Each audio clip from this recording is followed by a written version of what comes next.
Thanks for being with us. Thanks for being there. The program is still this morning on ITV. It's now time for us to talk aviation. Let's talk about those who fly, and let's talk about flying. Sometimes, even if you don't fly, you just want to love watching planes and watching helicopter when they fly, so that you may likely understand much about aviation safety. Because from the video clip I saw yesterday, when stalling occurred, you may be on the ground, or when a plane is crashing, you may crash quickly. So when you see a plane being stalled up there, it may just be time for you to start running than to wait to watch, and you may just be the landing point. My name is Ikaroata. I will be going through this with aviation freak, Mr. Godi Ike, and his contact and others. Okay, that's it on the line there. I think this number is complete. Let me hope so now. That's the number you got there. You got two numbers here: 0802 6822 995 and 0803 307 4313. The email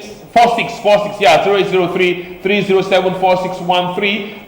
Email is Godi Ike. The Godi is spelled Goddy, not Goddi, Goddy for Ike at yahoo.com. And you can go to the website, check. You can even get most of the videos, details about the aviation sector and safety at www.aviationfreaks.com. YouTube, Aviation Freaks Official, and Twitter handle is at Aviation Freaks. You can contact him. But the man you're watching there is live with me on set here. Good morning, Mr. Godike. Hi, good morning, Carol. Good morning. How are you today? We thank God we're fine here. And yesterday we watched a clip, but you told me I'll keep that clip. I'll keep that video clip for now. We're not going to start in with that until we get to clip 3 of what will be. But we're looking at aviation safety. Like what I keep telling you people earlier, the most thing that concerns of us who fly, we need to have details, particularly regular persons who fly a lot. You must not have details here, because it's not about you enter the plane, you fasten your seatbelt. The next thing they ask you, okay, put off your handset. We're about to take off. For takeoff and landing, the handset on the switch off, not even just being on flight mode at all, and you feel that's okay. After the seatbelt, you are good to go. You are cruising. But so much will happen that goes beyond just those elementary safety tips that you feel. That's why Mr. Godike is here every Monday morning to take you details so that you can understand your safety and the safety of other passengers when you are flying. We are now in part 3. Yes, thank you very much, and my dear viewers, please welcome to the program. Iharo, should I be talking about Atta or Iharo? All of the above. My name is Atta. I'm surname Iharo. Anyone you choose, I'm okay by it. Right. Over the weekend, I received a call from far away Russia. Good. Some freak there that's been following, our program on YouTube, and he said to me, I used to just get into the airplane and not bothering to know anything about how safe this machine is, what can happen or what can't happen. But since he's been following my program, he doesn't know whether he is getting more comfortable or getting even more scared. That he preferred he stayed without knowledge. And then I said to him, remember, accidents in aviation are investigated not to hold somebody responsible, but to find out what went wrong and ensure that it never happens again. Correct. That is the meaning of accident investigation in aviation. And having said that, I want to say to my viewers that the whole essence of this program is for you to understand how the aviation sector works, what are the issues, what are the challenges, what options do you have. For instance, today you're going to learn that even when you have fire in the mid-air, you may stay alive until you touch down, and if the firefighters and even the crew do the wrong thing, you end up still dying on the ground when you thought you were already safe. That's true. So it's all about knowing what to do. Even those who manage our aviation sector can't claim to know it all. They must listen to research fellows like us and then ensure that we do everything to preserve lives, in our aviation sector. So having said that, let's hit straight away with our part 3 of safety hazards, ice and snow. Very quickly, clip 1. There we go, Atta. Part 1 of the safety hazards. Fortunately, this happens only in cold, regions of the world. We don't have ice and snow, in Nigeria, but some Nigerian, airlines fly international and may encounter, ice and snow, and that's why it's important for us to deal with it. Okay. Now, clip 1 says, excuse me, ice and snow contribute a lot to aircraft accidents. One child was killed on the ground when, in 2005, a Southwest Airlines flight 1248 slid off the end of the runway after landing in heavy snow conditions. Regulations prohibit ice, snow, or frost on the wings of an aircraft prior to takeoff, as they impair the ability of the wing to develop adequate lift. In January 13, 1982, Air Florida Flight 90 crashed due to ice on its wings. Airlines and airports therefore ensure that aircraft are properly de-iced before takeoff. The ice means, is somebody going to remove the ice, or you just going to? There are equipment used and some chemicals used to push away the ice. Yes, shoot some pressure. Either water, chemical, pressure. That will just dissolve the ice, that built up on the wings, of the aircraft. For instance, the Air Florida issue was a very, very sad one. Sad in the sense that I always say to you that these machines are very faithful machines. Airplanes are faithful, well built, with a lot of redundancy. And if human operators were to match the faithfulness of aircraft, honestly, they would scarcely fall off the skies. As they were going for their takeoff run, the poor junior and younger co-pilot, the first officer, told his captain, as he looked out his window and saw that ice had built on the wings, and knowing what he was taught in aviation school, and having flown, under icy condition at least thrice, at that time, he said to his captain, "No, this is not right. I see ice on the wings. We need to get back to have them the ice." And then his captain resisted him and said, "No, we are going very closely to the next, the aircraft ahead of us, so that the hot air from its engines will help us blow off the ice." But that was absolutely nonsensical, very nonsensical. In the very cold weather. Yeah, those were not enough to get the ice out of. His co-pilot thrice, as they had positioned for takeoff, still said to his captain, "Let's abort this flight. It's not safe. We've got too much ice on the wings." The man said, "No, it's fine. We will make it." And before the man could say one more word, his captain pushed on power and off he went. Now, it took almost the end of the runway for him to achieve his V1. You remember what I told you about V1 speed, where and the aircraft almost did not leave the ground, but somehow it managed to get up in the air, and in less than 1,000 feet it stalled. And that young man, that poor co-pilot, lost his own life, as well as his captain and a lot of other people in that Air Florida case. So that wasn't an airplane disappointing human being. It's human not doing the proper thing. It was a human being not doing the proper thing. So I always say these machines are very faithful. Well, human operators must match their faithfulness for us to remain safe in our skies. Now, let's move to clip 2 very quickly. Clip 2, please. Okay, that's clip 2 then. Aviation safety hazards, engine failure. That's right. You want to read through that? But if I may ask you back again, I want to come to that here. What about sound dust? Is it part of the aviation hazard?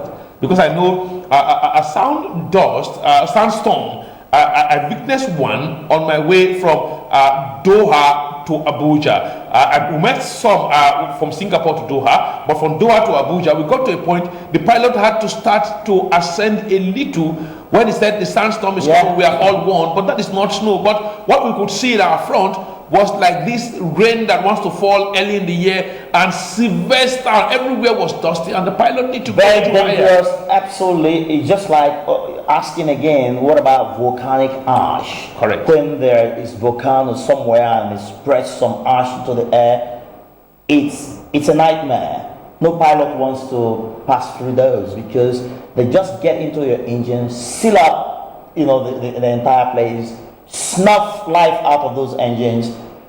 Intake of required oxygen for combustion will become almost impossible, and the next thing that you will see is that the engines will flame out. That is to say, you remember, jet engines are turbines. Yeah. Let me remind you, they are turbines. And the whole process is about the fans in front sucking in air and compressing them in the burning chambers, introducing aviation fuel. So a mixture of oxygen and aviation fuel in the burning chambers will produce gaseous air. The gaseous air is now moved further to the compressor, which gives pressure to them, and of course the turbine now drives this compressed air through the exhaust, and then by the principle of Newton, second law of motion, action and reaction equal and opposite. Okay, let's move on to clip 2 now. Clip 2 very quickly. Clip 2 because time is flying. Okay, clip 2, aviation safety hazard, engine failure. An aircraft engine may fail due to the following reasons. 1, fuel starvation and exhaustion. Foreign object damage, mechanical failure due to mental fatigue. Yeah, I've got it correctly. Mechanical failure due to improper maintenance. Mechanical failure due to original manufacturing defect in the engine, and pilot error. That's correct. Now take a look at that photograph, and you see that gentleman, peeping into the engine port. Good. Can you see that? I can see clearly. That is pre-flight inspection going on. Every pilot that is professional, that wants to do his job well, on getting to his airplane, even before he steps into the cockpit, must carry out a pre-flight inspection, taking good close look at the engine ports, looking at your elevators, your ailerons, your flaps, taking physical look, anything that I can see, your tires, and ensure that, physically speaking, those things that the eyes can see are as good as they can be before you even step into the cockpit. And then, of course, as you step into the cockpit, you carry out your scanning. I taught you, when we were dealing with cockpits, about those scanning buttons you have right on the roof of the cockpit, where if anything is wrong, electronically speaking, the pilot gets a signal immediately. So before you take off, the aircraft tells you, yes, I am well. Good. No, I am sick. You must do something before you get me into the air. That's why I describe them as very faithful machines. Now, let's move on to clip 3 very quickly. Time is okay, aviation safety hazard stalling. That's where we saw that after I watched that video yesterday. Well, we're going to watch that very short while. It's lift in the lift coefficients generated by the foil as angle of attack increases. Angle of attack is the angle between the body reference line and the oncoming flow. If a pilot fails to make a timely correction, stall can lead to a crash.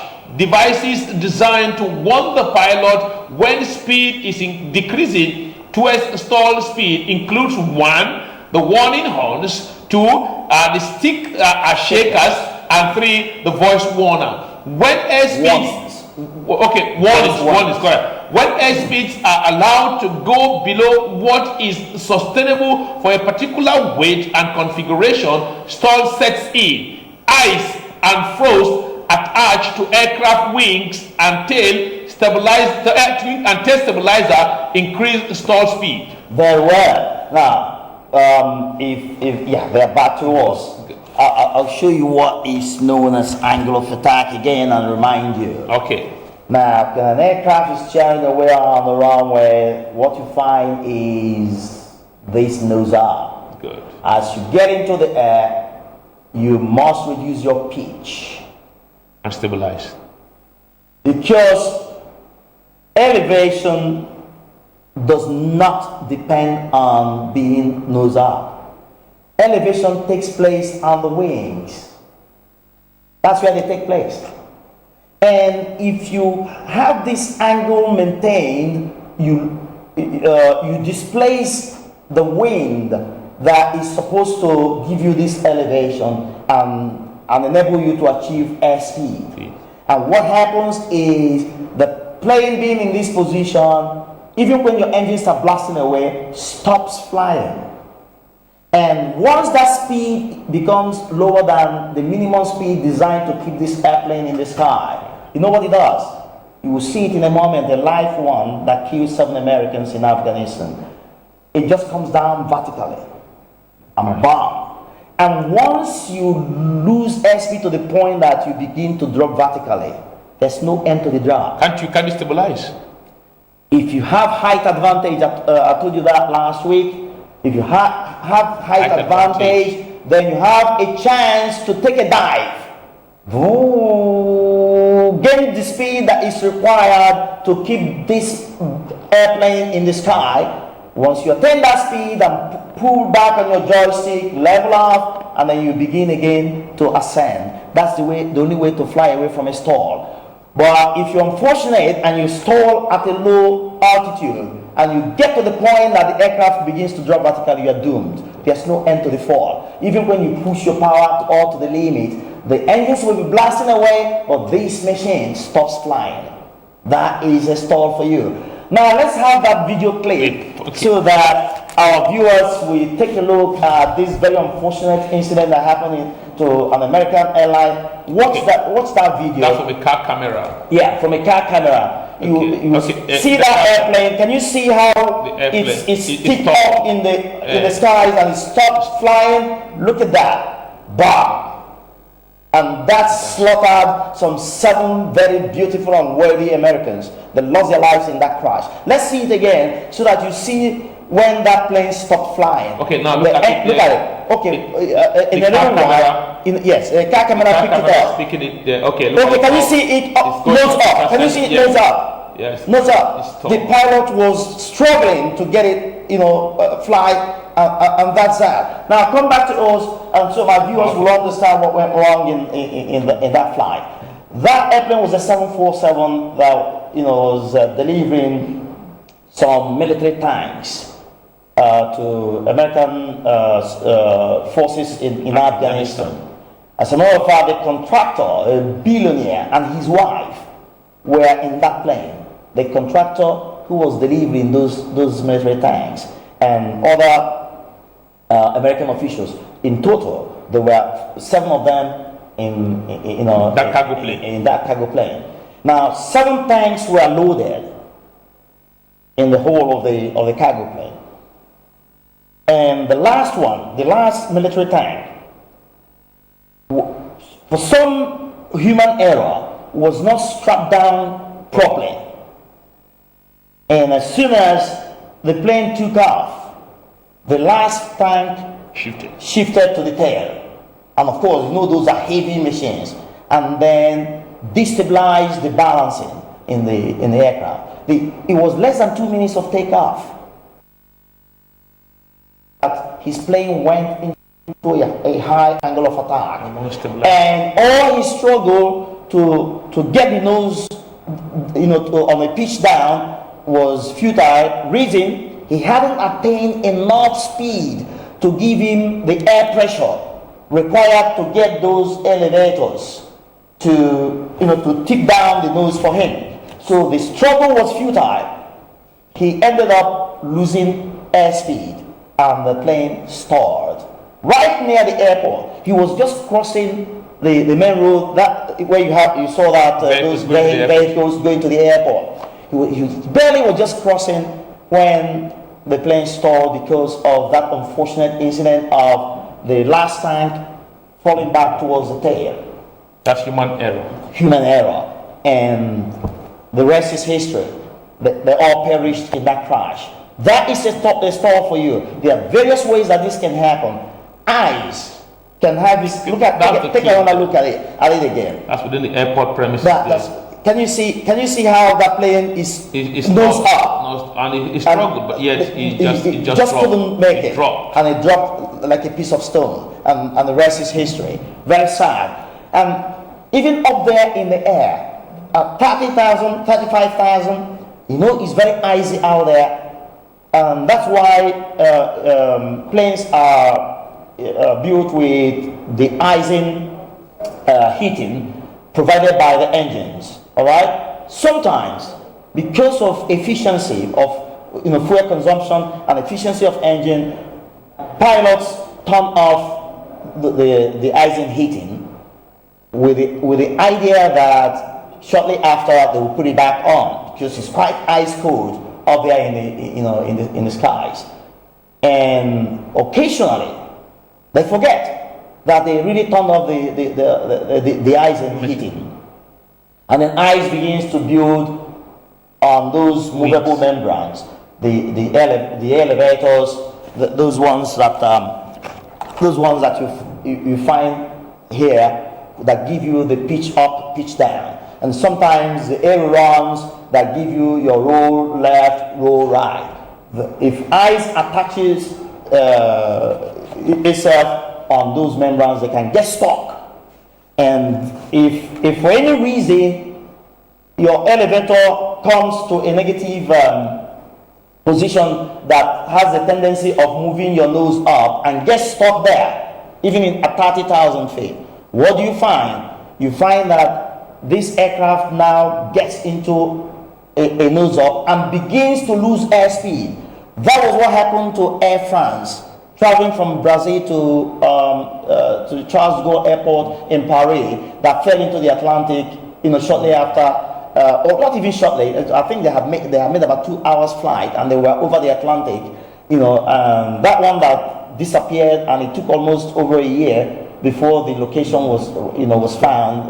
With of course everybody in there, over 300 souls perished. It was exactly what happened. The experienced pilot had gone to ease himself. The inexperienced co-pilot was in charge, and when Ice got his elevator stuck and took him on, rather than put on the icing thing to release, because they had height advantage, the poor guy was busy pulling on his stick to keep the aircraft, and then giving it even more angle of attack and drastically reducing airspeed. By the time the captain, who had gone to ease himself, noticed that something was wrong, because everywhere was vibrating in the normal way that stick checkers and all sorts that were built into the aircraft to let you know that you are approaching a stall speed, the captain ran in. Rather than sit down and do something, he was busy lamenting. Oh, we're going to crash. Oh, we're going to crash. Oh, we are stalling. Oh, we're going to crash. He did nothing, and he had height advantage at about 35,000 feet that he should have done something. He had 3 whole minutes to change the course of history. To do something. All he did with those 3 minutes was lament and lament and lament until the plane slammed into the sea, and of course flattened all the chairs, killed everyone, sank into the waters, disappeared, and for 1 whole year the whole world was searching for that airplane. So that's all for you. It can happen, but human operators learning the skills of how to avoid them can keep us alive in the skies. Let's move to clip 4 very quickly. Time is usually quickly. Time is flying. Okay, yes, safety hazard as stalling continues. Yes, and then some crashes caused by a full stall of the Air Force include. I'm just giving an example of some of the A, British European Airways flight 548, 18th June 1972 at Staines-upon-Thames, United Kingdom. All 118 passengers and crew on board the flight from London Heathrow Airport to Brussels Airport died. And then B, United Airlines flight 553 on December 18, 1972, crashed during an aborted landing and go around while approaching Chicago Midway International Airport. The Boeing 737-222 crashed into a residential neighborhood, killing 45, including 2 on the ground, out of the 61 passengers and crew on board. It also destroyed 5 houses on the ground, known as the Watergate crash, due to the presence in the aircraft of one Mrs. Dorothy Hunt, whose husband was involved in the war. You remember the Watergate scandal in the United States? At the time in the USA. The aircraft crashed as a result of chain of events that led to an aerodynamic stall. Let's get to clip 5 very quickly so that we'll see where that airplane, clip 5. Where that airplane crashed into a built-up neighborhood and destroyed 5 houses and killed even a couple of people, on the ground. No, clip 5, please. Clip 5. So it's clip 6. Clip 5, please. No, let's go back. Let's go back to clip 5. That's clip 7. If you can go back. That's clip 7. Can go back. Clip one we talked about before was clip 4. And we are hoping to get clip 5 so that we can look at a picture there. Okay, let's hope we could get that one very quickly. Right. Anyway, that clip 5 is going to be showing us the photograph of the neighborhood where that United Airlines crashed and stalled and so there again you had chain of events, pilot error. That's it there. That's it there. It's a really busy neighborhood. Yes, built up neighborhood. It wiped out 5 houses and killed some people on the ground, and of course we've already told the story. Move to 6 very quickly. Clip 6, please. Then another aspect is structural failure of aircraft. Well, that's one of the safety hazards we have. Aircraft bodies were usually made of composite materials, which consisted of layers of fibers embedded in a resin matrix. In some cases, the layers of the materials separated from each other during a process known as delamination. Okay, that is the separation of things that you have laminated and put one on the other. That's what is known as delamination. And lost strength. As the failure developed inside the material, nothing was shown on the surface. All right.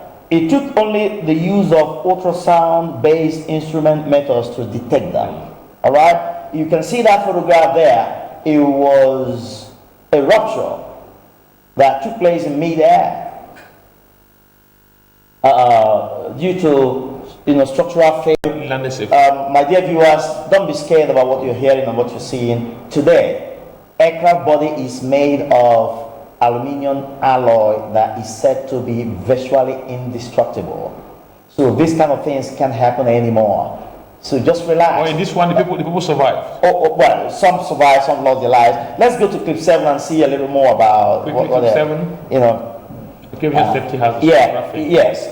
Here are examples of aircraft structural failure due to metal fatigue recorded in the history of aviation. The de Havilland DH-106 Comet, reputed to be the world's first commercial jetliner. The aircraft was developed and manufactured by de Havilland at East Hatfield Aerodrome, Hertfordshire, United Kingdom. Its first flight was on the 27th July 1949. Not well understood in the 1950s, metal fatigue in the airframes led to mid-air breakup of at least 3 of the aircrafts. Here, clip 8 very quickly. So we'll continue with our structural failure of the aircraft film. Now B is Aloha Airlines Flight 243 in 1988. That was April 28, 1988. Aloha Airlines Flight 243, a Boeing 737-297 scheduled flight between Hilo and Honolulu, Hawaii. Suffered extensive damage after an explosive decompression in flight, but was able to land safely at Kului Airport on Maui. Maui is one of the islands in Hawaii. Of course, in the eastern coast of, Pacific, as you're heading east on the Pacific, you know those islands that belong to, it's American territory, you know, the Hawaii Island. So Maui is in one of the islands, you know, out there. So flight attendant Carabelle CB Lansing, she was 58, was ejected from the plane, making her the only fatality recorded in that incident. Her body was never found up until this day. Cause of the incident was traced to structural failure of the aircraft cabin. It is important to know that modern aircraft are now built with aluminium alloys that are visually indestructible. So, my viewers, don't be scared. Those kind of things will never happen again. However, it's important for operators to carry out checks required. Equipment have been built to help you check the things that eyes can see. But the big question is, are we spending the money required to acquire all those equipment and ensure that the right things are done and that these things are caught before they kill us? You know, so that'll be a big question. Okay. What our time is up now. What we'll be looking next when we come here on Monday next week, 8 to 8:30. Oh well, we'll have to run through further aviation safety hazards, starting from fire, which we have missed out today. I thought we've talked too much today, and we couldn't do our fire. Very interesting part of what, but that's fine. We'll do part 4. Okay. We'll do part 4 of aviation safety. It's everything that you need to know in aviation. Safety is it, and passengers should know some of these risks and should also look out for operators doing the wrong thing. It's not for you to go and fight them. It's for you to whisper to somebody as a knowledgeable individual, hey, like I did once in Dana Air when I saw that they were doing something that was not appropriate. And of course, I told them, don't fly. This plane is not safe. And I told my fellow passengers, including the serving minister at the time, get out of this aircraft because it can kill you tonight. And of course, we all disembarked. If you daredevil, passengers, about 6 of them or thereabout, still went into the aircraft and went off to Lagos. But 2 years after, same plane, same pilot, crashed for same reason. I told them not to fly on that fateful night of 14th of July, 2010. And by 2012 on 3rd June, the airplane slaughtered 154 people unnecessarily. An accident that had no business happening because of human recklessness. So that's what this whole thing is all about. For those of us who have taken time to carry out in-depth study of this sector and sharing knowledge free of charge, please take what you're hearing seriously. We're not talking nonsense here. We are trying to help ourselves and build a nation we can all be proud of. Okay, thank you very much, Mr. Godike, one man with so much interest in the aviation sector. Sometimes, when we, as state surveyor, are navigating deep into the vocation of the aviation sector and so much love it, even more than some persons who are pilots themselves. And every week, here on Monday, 8 to 8:30, I always come and say to tell us through what's dominating, what's actually the main thing for us to get when it comes to understanding how the airplane works. And most times he will tell you that the airplane is a faithful machine, that if not for human error, that the plane can be there and most times serve you as long as you want it. But whenever the plane crash, it's 100% human error, that plane is a faithful machine. No, don't say 100%. More often than not. More often than not, human error. Very rarely and occasionally you have technical issues that were not. But those technical are still human errors. Yeah. If human had corrected them, that's they correct. will be having that. That's correct. Okay, thanks a lot for coming. Yes. Thank you very much. Okay, we'll take a break. When we come back from the break, the program this morning on ITV would continue.